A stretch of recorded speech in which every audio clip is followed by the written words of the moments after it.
ఓం వసుదేవసుతం దేవం కంసచాణూరమర్ధనం దేవకీ పరమానందం కృష్ణం వందే జగద్గురుం. ఓం శ్రీ రాధాకృష్ణాభ్యాం నమ.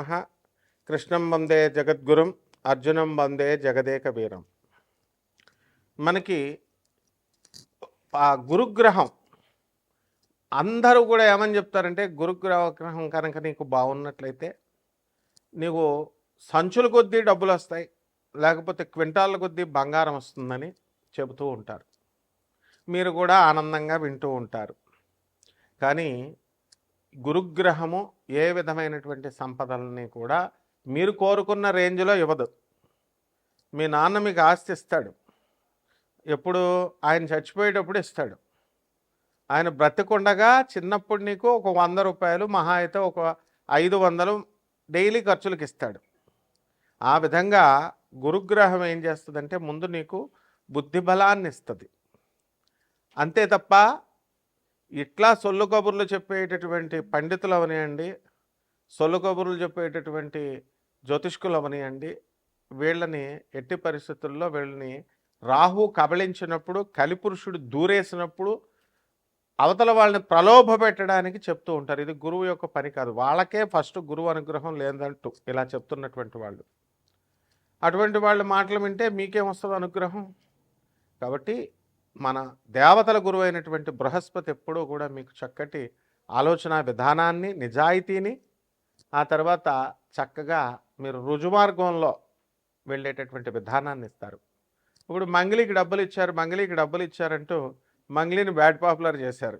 ఆమె తీసుకుందో లేదో తర్వాత సంగతి, ఆమె ప్రమేయం ఉందో లేదో తర్వాత సంగతి. ఆమె పేరు చెప్పి మరి డబల్ మీకు డబ్బులు వస్తాయి, సిమెంట్ ఫ్యాక్టరీ కడుతుంది, పబ్బు పెడుతుంది అన్నప్పుడు మీకు బుద్ధి ఉండాలిగా. నేను సిమెంట్ ఫ్యాక్టరీ అంటే అంత ఈజీయా పెట్టడం?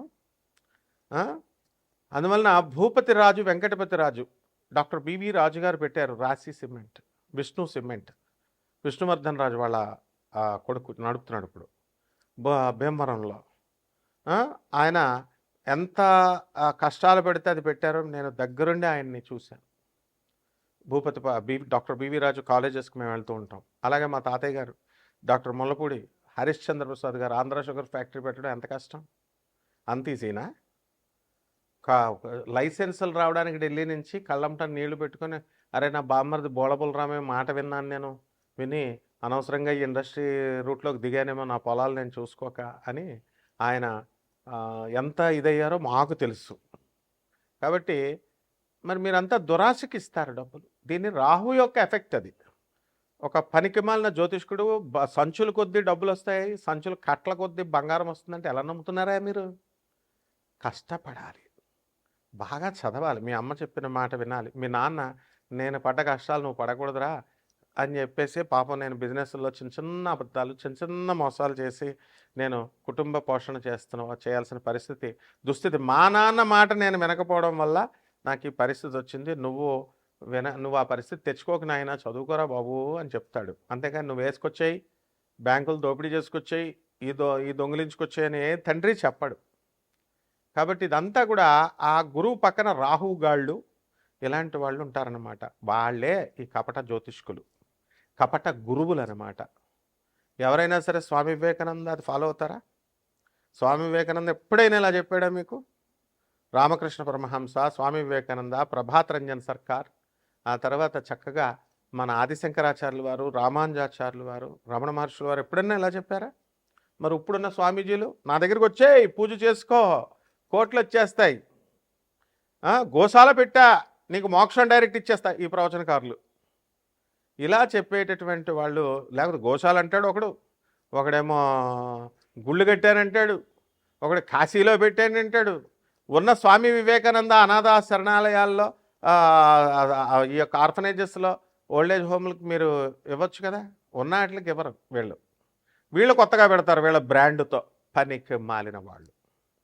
కాబట్టి స్వామి వివేకానంద ఇటువంటి జగద్గురువుల యొక్క ఆశీస్సులను తీసుకొస్తుందన్నమాట ఈ గురుగ్రహం.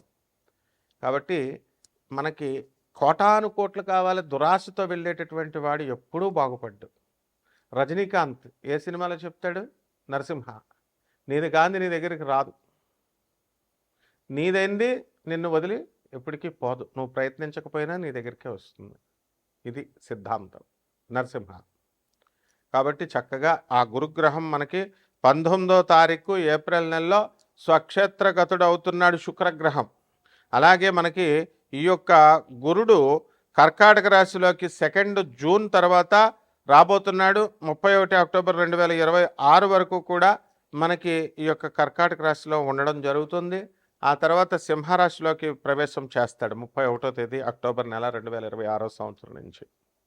అలాగే ఈ యొక్క బుధగ్రహాన్ని మనం చూసుకున్నప్పుడు మనకి బుధగ్రహము 30 ఏప్రిల్ 2026 సంవత్సరం తర్వాత ఈ యొక్క బుధుడు మేషరాశి ప్రవేశం చేస్తాడు. అలాగే ఈ యొక్క కుజగ్రహాన్ని కనుక మనం చూసుకున్నప్పుడు మనకి కుజుడు చక్కగా మే 11వ తేదీ 5వ నెలలో మనకి కుజుడు మేషరాశిలోకి ప్రవేశిస్తాడు. అంతవరకు మీనరాశిలో 2 ఏప్రిల్ నుంచి ఉన్నాడు 2026 సంవత్సరంలో. ఈ విధమైనటువంటి గ్రహ మార్పుల వలన, ముఖ్యంగా ఈ యొక్క గురుడు శుక్ర గ్రహాల మార్పుల వలన, అలాగే ఈ కుజ బుధ గ్రహాల మార్పుల వలన, ముఖ్యంగా ఈ గురుగ్రహ సంచారం వలన మన 12 రాశుల వారికి కూడా ఏ ఏ రిజల్ట్స్ని ఇస్తుంది ఒక్కొక్క రాశి వారిగా మనం చెప్పుకుందాం. ఇవన్నీ కూడా గోచార రీత్యా మనం చెప్పేటటువంటి ఫలితాలు కోటాను కోట్ల మందికి. మరి విడివిడిగా మీరు తెలుసుకోవాలనుకుంటే మీ వ్యక్తిగత జాతకాలు చూసినప్పుడు మాత్రమే తెలుస్తుంది. కాబట్టి ఎవరైతే సీరియస్గా ఉన్నటువంటి వాళ్ళు, సీరియస్గా డెవలప్ అవ్వాలనుకునేటటువంటి వాళ్ళు, అంతేగాని గ్రీడీగా కాదు. మంగ్లీ దగ్గరికి వెళ్ళి 5 లక్షలు వేసాం 10 లక్షలు అయిపోతాయి, 5 కోట్లు పెట్టాం, కోటి రూపాయలు పెట్టాం, తర్వాత బ్లేమ్ చేసుకుంటే ఒక్క రూపాయి కూడా రాదు వాళ్ళందరికీ కూడా. నేను చెప్తున్నాను, ఆ నవగ్రహాల సంచారం తెలిసిన వ్యక్తిగా. ఇప్పుడు కేసులు పెట్టారు, ఇవన్నీ చేసుకుంటున్నారు కదా, వాళ్ళు చూడండి, ఆ కేసులో ఒక్క బాధితుడికి కూడా ఒక్క రూపాయి కూడా రాదు. విజయ్ మాల్వియా కొన్ని వేల కోట్లు ఎత్తుకుపోయాడు, వచ్చినాయా? సుబ్రహ్మరెడ్డి గారు వే ఆఫ్ జరిగింది, కొన్ని కోట్ల అప్పు అయిపోతే చక్కగా తీసి అవతల పడేశారు. ప్రభుత్వ విధానాలు అలా ఉంటాయి, బ్యాంకు విధానాలు. అదే పేదవాడికి చేస్తే ఇండ్ల మీదకి వస్తారు, పడతారు. సో లీగల్ సెల్స్ ఉంటాయి. 200 దేశాల్లో ఆశ్రమాలు ఉన్నటువంటి ఆనంద మార్గ ఆశ్రమానికి ఇంటర్నేషనల్ కోఆర్డినేటర్ నేను. సిబిఐ కొల్యూడయ్యి కొంతమంది కపట ఆర్జీ శ్రీవాత్సవ ఐజీ కొల్యూడయ్యి కరప్ట్ అయ్యి ఆనాటి ఇందిరాగాంధీ 19 ఎమర్జెన్సీ సమయంలో మా గురువు గారిని సిబిఐ అరెస్ట్ చేసినప్పుడు అతను పాయిజన్ ఇచ్చారు, మామూలు మనిషి అనుకొని విషం తాగాడు, విషం ఇచ్చారు. బ్రతికిన తర్వాత బెత్తరపోయారు. బెత్తరపోయిన తర్వాత ఆయన సాక్షాత్తు శివసంభూతుడని తెలుసుకొని అదే ఐజీ శ్రీవాత్సవ ఆయన పాదాల మీద పడి క్షమాపణ అడిగి ఈ రోజున మాకు ఆనంద్ నగర్ జార్ఖండ్లో Singhbhum first landscape on the earth అని అక్కడ ఆయన సన్యాస దీక్ష తీసుకున్నాడు మా గురుగారి దగ్గర. ఇప్పుడు కూడా సర్వ్ చేసుకుంటున్నాడు. సో సింగభూమి జార్ఖండే first landscape on the earth geological survey of India geological evidences ఉండగా, అలాగే ఎన్జిఆర్ఐ ఇవన్నీ కూడా సెంట్రల్ గవర్నమెంట్ ఎవిడెన్సెస్ ఉండగా బుద్ధి లేదా ప్రవచనకారులకి? బుద్ధి లేదా మీకు అందరికీ చెప్పేటటువంటి వాళ్ళు యూట్యూబ్కి మైథలాజికల్ స్టోరీ లాగా చెప్తారు. ఏది ఈ యొక్క ఏమిటది కల్కి పుడతాడు, ఏమిటి ఆ ప్లేస్ ఏమిటి? కల్కి పుడతాడు శంబాలా నగరం, రిపీట్, కల్కి పుడతాడు అది శంబాలా నగరం అని ఒక మైథలాజికల్ స్టోరీలాగా అదేదో ఎక్కడో ఉంటుంది, అది హిమాలయ పర్వతాల తర్వాత ఎక్కడో ఉంటుంది, మానవులు వెళ్ళలేరు. ఏంటి సొల్లు కబుర్లు చెప్పాను నేను. First landscape on the earth Singhbhum, refer చేసుకోండి గూగుల్లో. జార్ఖండ్ ఇండియా అది భూభాగం అని చెప్పి జియోలాజికల్ ఎవిడెన్సెస్ చెప్తుంటే మళ్ళీ మీరు ఇది చేస్తున్నారు. ఏం do you want me to file the cases against all such YouTubers? ఎందుకు చరిత్రను మారుస్తున్నారు మీరు? అలాగే రాముడు అయోధ్యలోనే పుట్టాడు. మైథలాజికల్ స్టోరీ రామాయణం కావ్యం అని చెప్పడానికి మీకు ఎవరిచ్చారు అధికారం? మరి పని పట్టలేక అయోధ్యలో రామాలయం కట్టారు, పని పట్టలేక భక్తులందరూ రాముల వారి దగ్గరికి వెళ్తున్నారు. అలాగే మధురాలో కృష్ణుడు పుట్టాడు, దట్స్ ఆల్. మళ్ళీ కృష్ణుడు మైథలాజికల్ స్టోరీ భాగవతం అబద్ధం, భగవద్గీత అబద్ధం అంటూ కొంతమంది యూట్యూబర్లు రా మీరంతా. యూట్యూబర్లు మీరు ఉపాసకులు అవుతారా? మీరు భక్తులు అవుతారా? స్వామి వివేకానంద శిష్యులా మీరు? గురు పరంపర నుంచి వచ్చినటువంటి వాడిని నేను చెప్తున్నాను. రాముడు గురువు, రాముడు అయోధ్యలోనే పుట్టాడు, అదే సాకేతం. మధురలో కృష్ణుడు పుట్టాడు, అదే గోలోకం. రామాయణం అనేటటువంటిది కల్పితం కాదు, భాగవతం అనేటటువంటిది కల్పితం కాదు, కురుక్షేత్రం అనేటటువంటిది కల్పితం కాదు. యక్షిణీల గురించి మీకేం తెలుసురా? యక్షిణీల గురించి చెప్తున్నారు ఒక ఆర్గనైజ్డ్గా, ఒక గౌరవప్రదంగా. నేను చెప్పుకొస్తే వేరే ఛానల్ వాళ్ళు వేరే గొట్టంగాళ్ళని, చిన్న చిన్న వాళ్ళని పెట్టి యక్షిణీలు గురించి మీకు తెలిసినట్టు చెప్తున్నారు. మీరు ఉపాసన చేయలేదంటూనే మీకేం తెలుసు అసలు? ఎందుకు? How do you degrade the Hindu goddesses? So ఇవన్నీ కూడా మీరు చెప్పడం వల్ల, ఈ దురాశాపరులైనటువంటి ఈ జనం చూడడం వల్ల ఏమవుతుందంటే ఈ యొక్క మీకు రిజల్ట్స్ రావు. గురుగ్రహం చేసేది అదే నిజమైనటువంటి జ్ఞానాన్ని చెప్పడం. గురు పరంపర అంటే ఆజ్ఞాపించాలా? గురువు ఆదేశ్, గురు దత్తాత్రేయుడు ఆదేశిస్తాడు. It is an order. ఆదిశంకరాచార్యుల ఆది గురువు ఏమంటాడు? నా గురోరధికం, నా గురోరధికం, నా గురోరధికం ఇది శివ శాసనత. శివుడు శాసించాడు. ఇదేమన్నా రాజకీయ నాయకుళ్ళు, సీఎంలు, పిఎంలు అనుకుంటున్నారు చెప్పడానికి? దిస్ ఇస్ ఆర్డర్, గురువు ఆర్డర్. కాబట్టి ఇక నుంచి ఎటువంటి మైథలాజికల్ స్టోరీస్ లాగా ఎవరు కూడా చెప్పకూడదు. అలా కనుక చెప్పినట్లయితే తప్పకుండా లీగల్ ప్రొసీడింగ్స్కి వెళ్తాం. ఇదే గురుగ్రహం చేసేటటువంటిది. అంతేగాని బస్తాలు బస్తాలు డబ్బులు మీకు ఇచ్చేది, బస్తాలు బస్తాలు మీకు డబ్బుల్ని ఇవ్వదు. జ్ఞానాన్ని ఇస్తుంది, మంచి గురువుల్ని ఇస్తుంది, మంచి స్నేహితుల్ని ఇస్తుంది, నిజాయితీ పరులుగా ఉన్నటువంటి వాళ్ళని చేత మీకు కల్పించి యథార్థ భక్తిని, నిజభక్తిని మీకు కల్పిస్తుంది. ఇక 12 రాశుల వారికి ఒక్కొక్క రాశి వారిగా మీకు ఏమేం ఫలితాలు ఇస్తుందో ఈ వీడియోలో చూద్దాం. కర్కాటక రాశి. ఈ కర్కాటక రాశి వారికి అందరికీ కూడా అష్టమంలో ఉన్నటువంటి రాహుగ్రహ ప్రభావం వలన విపరీతమైనటువంటి మనశ్శాంతి లోపము అనేటటువంటిది జరుగుతుంది. మిమ్మల్ని అందరినీ కూడా కన్ఫ్యూజన్లో పెట్టేటటువంటి వాళ్ళు మీకు పరిచయం అవుతూ ఉంటారు. మీ ఫ్రెండ్స్ కూడా మీరు సెలెక్టివ్గా చేసుకోవాలి. గురుగ్రహ ప్రభావం వల్ల, మార్పు వల్ల మీరు చక్కగా ఏం చేయాలండి అనంటే మరి జాగ్రత్తగా మీరు మంచి వాళ్ళతో స్నేహం చేసుకోవాలి ప్రయత్నపూర్వకంగా. ప్రతి పని కూడా ఈ కర్కాటక రాశి వారికి 1కి 2 సార్లు ప్రయత్నించడం వల్ల మాత్రమే మీకు పని పూర్తవుతుంది తప్ప ఒకేసారి మీకు పని పూర్తి కాదు. అదేవిధంగా ప్రభుత్వ ఉద్యోగాల్లో ఉన్నటువంటి వాళ్ళకి జీతపత్యాలు, టీఏలు, డిఏలు అన్నీ కూడా సమానమైనటువంటి సమయాల్లో, సరైనటువంటి సమయాల్లో మీకు రావడం అనేటటువంటిది జరుగుతుంది. అదేవిధంగా ఈ రాశి వారికి అందరికీ కూడా వివాహాలు కానటువంటి వాళ్ళు ఉన్నారు. అటువంటి వాళ్ళు వివాహ ప్రయత్నాలు చేస్తున్నారు.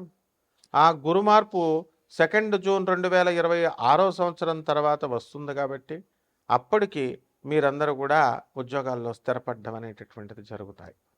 ఆదాయాలు గత సంవత్సరం కంటే కూడా ఆదాయాలు పెరగడం అనేటటువంటిది ఖచ్చితంగా జరుగుతుంది. అలాగే నేత్ర సంబంధమైనటువంటి వ్యాధులు, ఇండైజెషన్ ప్రాబ్లమ్స్, ఒబెసిటీ ఇవి రావడానికి అవకాశాలు అధికంగా ఉంటాయి. ఇక ఈ యొక్క విద్యార్థులను మనం తీసుకున్నప్పుడు ఈ విద్యార్థులందరూ కూడా చదువుల్లో కొంచెం డల్ అవ్వడం అనేటటువంటిది జరుగుతుంది వ్యయ గురు యొక్క ప్రభావం వలన.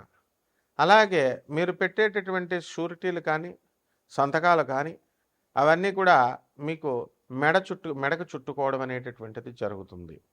కాబట్టి ఈ రాశి వారికి అందరికీ కూడా చక్కగా మీరు అనుకున్న పనులు అనుకున్నట్లు జరుగుతాయి. కానీ మొదటి ప్రయత్నంలో మీరు జరగకపోవడం వల్ల అనేకమైనటువంటి ప్రయత్నాలు మీరు చేయాలి. అయితే ఈ లోపలనే ప్రయత్నాలు చేయకుండా ఆపేస్తారు. దాని ద్వారా విజయం మీకు దూరం అవుతుంది. ఆ విధంగా చేపల రొయ్యల చెరువులు వ్యాపారాలు చేస్తున్నటువంటి వాళ్ళకి ఇవన్నీ కూడా చాలా బ్రహ్మాండంగా లాభాల్లోకి మీరు రావడం అనేటటువంటివి జరుగుతాయి. అలాగే హార్టికల్చర్, అగ్రికల్చర్ ఇవన్నీ కూడా బిజినెస్లు చేస్తున్నటువంటి వాళ్ళు, ఫర్టిలైజర్స్, వ్యవసాయ సంబంధమైనటువంటి ప్రొడక్ట్స్ అమ్మేటటువంటి వాళ్ళందరూ కూడా మీకు బ్రహ్మాండంగా సక్సెస్ఫుల్గా బిజినెస్ రన్ చేస్తారు. ప్రభుత్వ ఉద్యోగాలు, అగ్రికల్చరల్ ఆఫీసర్లుగా, వెటనరీ డాక్టర్లుగా ఉన్నటువంటి వాళ్ళు కూడా, ఇతర ప్రభుత్వ శాఖల్లో ఉన్నటువంటి వాళ్ళు కూడా లాభాల కోసం వ్యాపారాలు, కొత్త కొత్త వ్యాపారాలు చేస్తారు. బుటిక్లని ఇవన్నీ పెట్టి బాగానే ఉంది. కానీ అవన్నీ కూడా మీకు విజయాన్ని ఇస్తాయా, సాధిస్తాయా? మీరు పెట్టే దురాశ అనేటటువంటిది ఉండకుండా మీరు కంటెంటెడ్గా ఉంటూ మీరు చేసేటటువంటి ప్రతి పని సక్సెస్ అవుతుంది. కానీ ప్రతి ఒక్కళ్ళు కూడా మనము దురాశతోనే మనం పెద్ద పెద్ద వ్యాపారాలు అవ్వాలనేటటువంటి ఉద్దేశంతో మనం చేయడం అనేటటువంటివి జరుగుతాయి. కాబట్టి ఈ రకంగా కాకుండా మనమందరం కూడా చక్కగా మనం చేసుకోవాల్సినటువంటి అవసరం ఉంది. దీనికోసం కొన్ని పరిష్కారాలు చేసుకోండి. పరిష్కారాలు ఏవో మీరు బస్తాలు బస్తాలు వచ్చేస్తాయని కాదు. రాహు జపం చేసుకోండి, రాహు స్తోత్రాలు చదవండి. రాహు కిలోంపావు మినుముల్ని ఆవుపేట రంగు ఉన్నటువంటి వస్త్రాలనిచ్చి పేద బ్రాహ్మడికి దానం చేసుకోండి. ఈ యొక్క అలాగే దుర్గాదేవి యొక్క మంత్ర జపం చేసుకోండి. కిలోంపావు మినుములు దానం చేసుకోండి. అమ్మవారికి కుంకుమార్చన ఇవన్నీ చేసుకోవడం ద్వారా బ్రహ్మాండంగా ఉంటుంది. శుభమస్తు.